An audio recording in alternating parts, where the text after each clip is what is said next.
Folks, how are we doing today? It's Andrew down here at C. Harper Chevy, and behind me I have two of the latest all-electric SUVs available from Chevrolet. On my left here is the 2024 Chevy Blazer EV in the RS trim level, and on my right is the 2024 Equinox EV, also with the RS with all-wheel drive. And today I want to show you some of the differences between the models. There's actually a lot of similarities between these two in regards to size, power, price. I want to kind of show you and break down the differences so you can make an informed buying decision. So let's not waste any more time. Let's hop right into it. All right, and here are the two of the latest electric vehicles, electric SUVs from the Chevrolet model lineup. On the left here is that Blazer EV in Galaxy Gray. What a beautiful color. This is the RS all-wheel drive model. And of course, on my right is the all-new 2024 Equinox EV. This is the 2RS model with the all-wheel drive. And now, though these are two different segments of vehicle, with the Equinox EV being more of a compact SUV and the Blazer being more of a midsize, there are actually quite a bit of similarities between these two models, especially when you load them both up relatively highly equipped. And now starting with the Equinox EV, of course this is once again a little bit more of a compact model. The wheelbase is a little bit shorter, a little less width on this model compared to the Blazer EV, but overall it is still a very nice size, plenty roomy on the inside with a nice amount of cargo space as well. Just taking a look at the styling differences, I, in my opinion, think that this Equinox EV actually looks a bit more futuristic than the Blazer. The Blazer looks like it could be fitted with an internal combustion engine. Maybe they will down the road, probably not, but this looks completely different than the ICE version of the 2025 Equinox, which I'll insert on the screen here.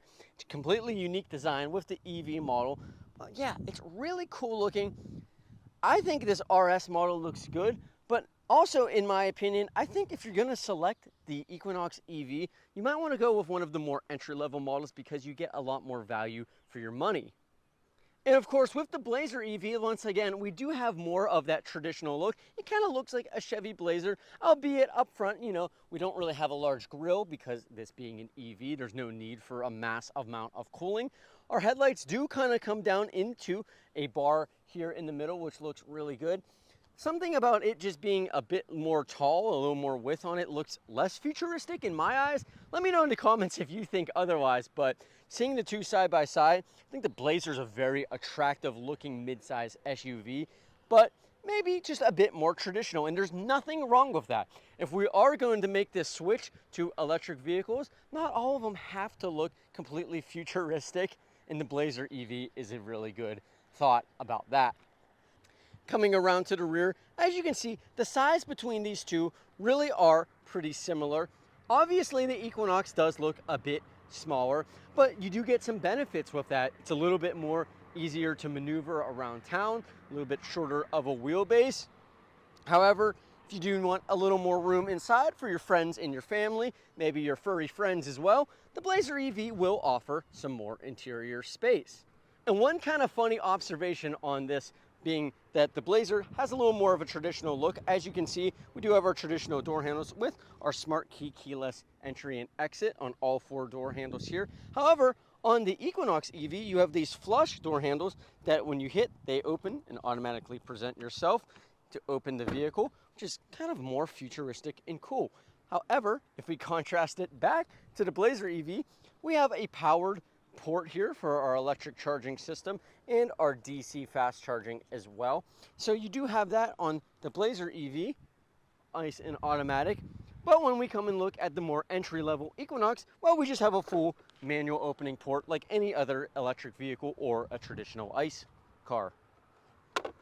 And now before I show you the interior of these two vehicles, let's talk about power, because these are both the all-wheel drive equipped models of their respective Equinox and Blazer EV nameplate. And though you will see most of the advertising on the Equinox showing the 319 mile range front wheel drive model, well, this is the all-wheel drive model, and it in fact actually has more horsepower and torque than the Blazer EV in its trim level.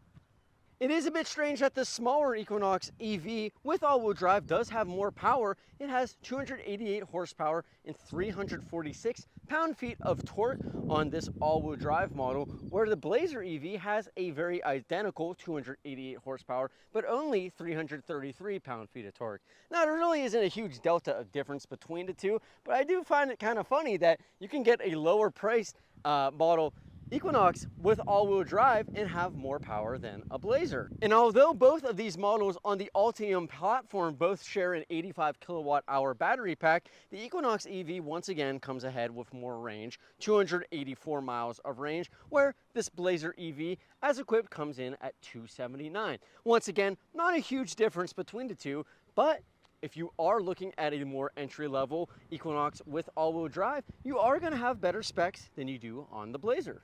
Now, stepping into the Equinox EV interior, we have these beautiful seats on this 2RS model. They are the EvoTex material. We have some cloth on the side with silver, blue, and red stitching, plus some more of that red piping that kind of comes up around your shoulders there. And it's just a gorgeous interior on this model. Of course, we have power seats with four-way lumbar. No memory on this model, which is a bit unfortunate, but if you do want that, you could step up into the Blazer.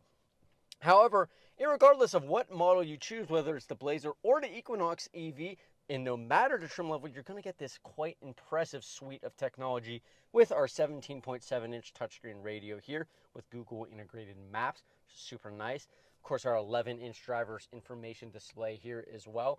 And in the Equinox that we are testing right here today, we also have Super Cruise on this, which I believe is also available on the Blazer. I'll put a footnote in there, but that's the hands-free driving assist that GM offers, and is super impressive. I definitely recommend you guys test drive that one out. Of course, we do have a heated leather-wrapped wheel on both of these RS models with our red deviated stitching. And with this big touchscreen, of course, a lot of controls are through that have been eliminated that would have been previous knobs, but they're super easy to get to here. Of course, we have some of our HVAC controls here where we can change our different zones and so forth. However, we do have some redundant controls down here that are physical, which are super nice. So you can change our heating and our cooling and our fan speed here. One thing to note though, the Equinox EV does have single zone HVAC climate control, where the Blazer does feature dual. And now looking at everything else on here, as you can see, everything, if you look at this model compared to our Blazer, just a bit more narrow, a little less space. It's a good use of space though. You have put your phone here, two USB-C charging outlets, nice and large cup holders, some more storage space, and also this is kind of hollowed out here underneath the center console for even more space for maybe a small purse or something like that. Coming up top, of course, we do have our traditional rear view mirror here, black headliner, LED interior lighting, and of course our OnStar safety suite. Hopping into the back of the Equinox EV, as you can see, we have a nice rear door opening here and a pretty good amount of space as well. So I'm just seated behind myself where I would be comfortable, and it really is a nice amount of space. If you do want a little more width here, you're going to want to check out the Blazer, but you know, even in the back here, we do have some rear HVAC vents, dual USB-C charging outlets, and you can get the option of having heated rear seats on the Equinox EV as well. Now let's take a peek at the Blazer EV and show you some of the differences in its interior. Of course, as we come up front here, the seats do look similar, but they are a bit different material. We kind of have this nice micro suede in the middle here, still perforated with heated and ventilation on this Blazer EV model. Of course, we do have the same adjustments with our four-way lumbar down here. And if you do really cherish memory seating, you're going to want to get ahead and look at the Blazer EV because you do have dual memory seats on this model. Now, as far as everything else on the interior, the look is a bit different, though it is very similar as well. Once again, of course, we do have our beautiful 17.7-inch infotainment suite here with our Google integration, our 11-inch driver's information display, that same heated wheel. We do have 3 vents up top here and the dual HVAC control. So if you don't want to fight with your spouse or partner on what the heating temperature is, the Blazer EV might be your top choice here. And of course, looking at our center console, as you can see, the width is really easy to show here. It's a lot wider More space in the middle here. We do have a wireless phone charger right in front of the center console, 2 more cup holders, and this really deep storage bin here. So although you don't get the kind of pass-through that the Equinox does, you do kind of make up for that deep amount of space here in the middle. Of course, also 2 USB-C charging outlets. Up top on this RS model, we do have our digital rear view mirror. You can shut that off if you prefer a traditional model. However, it's super nice to have. Once you get used to it, it's hard to go back to a more traditional mirror. It's kind of funny. And like the Equinox EV, we do still have our black headliner up there. You can option a panoramic moonroof, which is nice, LED interior illumination, and our suite of OnStar safety system. And one more thing to note about the infotainment while we're up here, there has been a lot of gripe about both of these models not being equipped with Apple CarPlay or Android Auto. However, I think you folks should try out this Google integrated system. It is super snappy, super nice. You can download apps like Waze and some other ones on here as well, so you're not just left out in the dark if that's your preferred GPS system. But what's really cool is if you use the Google system in here and say, "Hey Google, route me to downtown Pittsburgh, Pennsylvania." So downtown is 53 minutes from your location by car in moderate traffic. So look how quick it is. It's telling me how fast it will be to get there, the quickest route. It's telling you my state of charge that I'm going to be getting there. So when I arrive, I'll be at 60% state of charge. So there's no worries. If I did need to charge up either the Blazer EV or the Equinox EV, I could easily add on a DC fast charging route, whether it's from Electrify America, EVgo, etc. Future supercharger sites as well when that's enabled. Just right here in the infotainment system. So I love that feature. That's not something you would get with Apple CarPlay or Android Auto. So there are a lot of convenience features that you get with the Google integrated system on here. Just wanted to note that. And finally, if we are looking between the two, I think the materials are just a bit nicer in here. Obviously, this micro suede seat with I've got the ventilation on right now. It just feels a bit nicer. More padding up here with that really cool red deviated stitching. If you want more of a premium experience, the Blazer EV definitely makes a little more sense versus getting a fully equipped Equinox.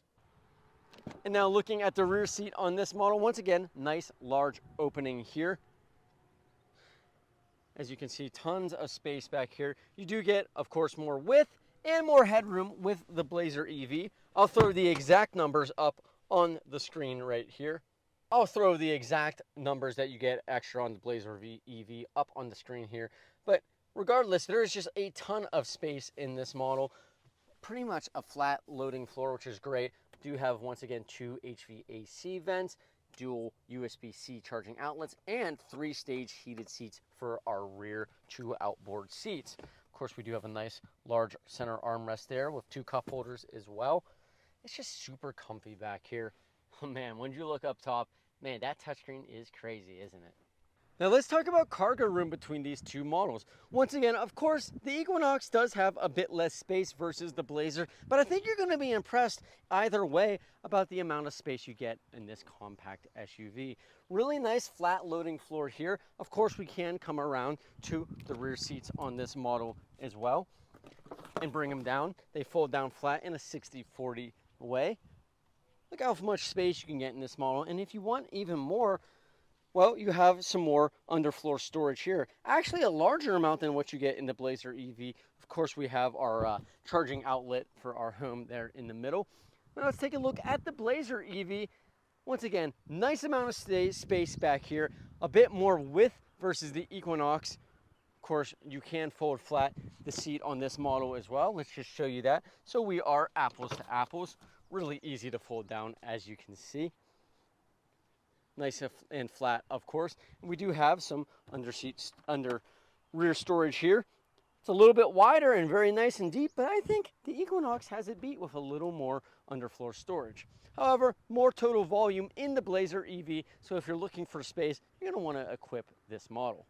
Now both of these RS equipped models do come with a hands-free tailgate option on either the Blazer or the Equinox, or you can just hit the button nice and easy like that on the rear of the liftgate or on the key fob. Now of course that was a ton of information between these two vehicles, and you might be confused kind of like me on which one you would want to choose. Now once again, these are both the RS models that are pretty much fairly loaded compared to two, but I think if you are going to want more of an entry-level vehicle, you're going to want to look at the Equinox EV, because it starts at only $41,900 for a 2LT model, and that's what's on sale right now. There will eventually be a 1LT with even better pricing starting in the low 30,000 range, which is really sweet.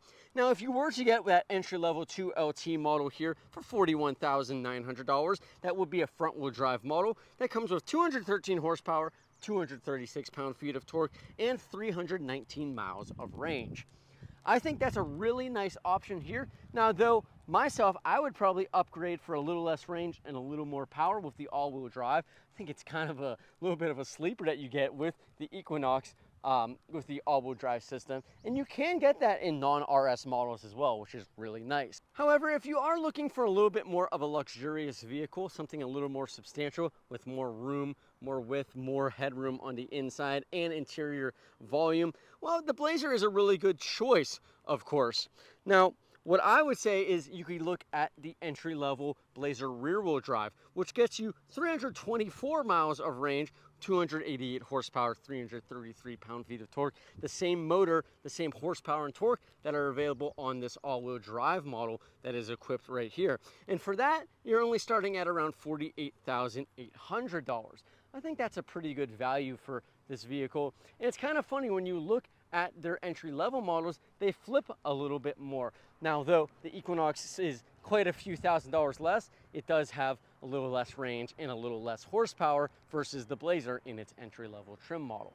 So folks, those are just some of the differences between the Blazer EV and the Equinox EV that are both now on sale in the summer of 2024. Now there's quite a few different configurations, and I might have missed a couple things in this video, so I do apologize if I didn't get everything exactly correct. But I just wanted to show you a quick look at the two and the size differences between them, and of course some of the options you can equip as well. Now drop a comment below, let me know which one would you choose, the Blazer EV, the Equinox EV, a different EV? I think GM really did a pretty fair job with designing both of these electric vehicles to compete in their respective segments.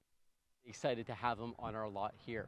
Of course, if you enjoyed this video, be sure to hit like, be sure to hit subscribe. We got a ton more videos coming on Chevy and all of the other models that we sell at the C. Harper Auto Group. Check us out online, charperchevy.com.